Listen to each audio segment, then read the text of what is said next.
Ukraine enters its second month of war. Putin continues to rain missiles on key Ukrainian cities, including Kharkiv in the capital of Kyiv. On Thursday, Russian shelling destroyed a warehouse in the town near Kyiv.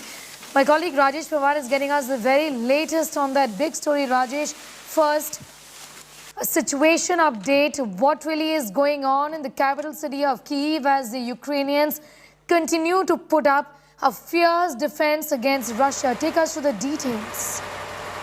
Look, right now I'm in a main square here in Kyiv.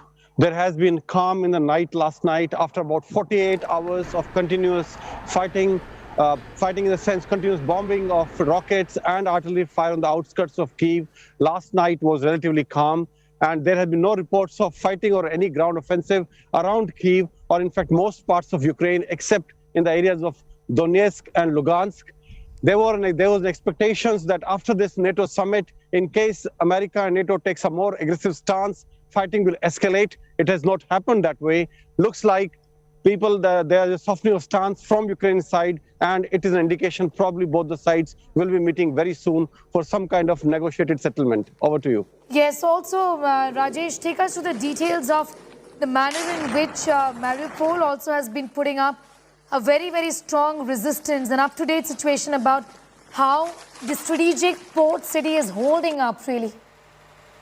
Look, Russians had a very typical strategy, be it in case of Kherson, the first city they took over, and then it was Mariupol. They surround the city first, cut it off with electricity, water, gas, everything, any kind of supplies to the city.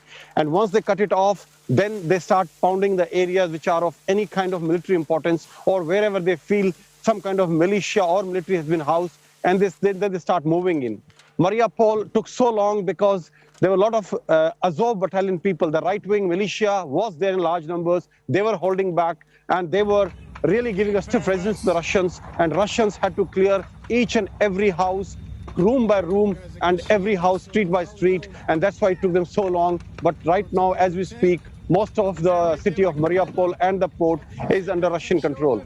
Over to you. Rajesh, thank you so much for getting us up to speed. With that, every reason to believe that things could worsen, given that Zelensky has said that without any limitations, NATO countries must help Ukraine and must step in at this point in time. We'll, of course, keep a very, very close eye on all of those developments.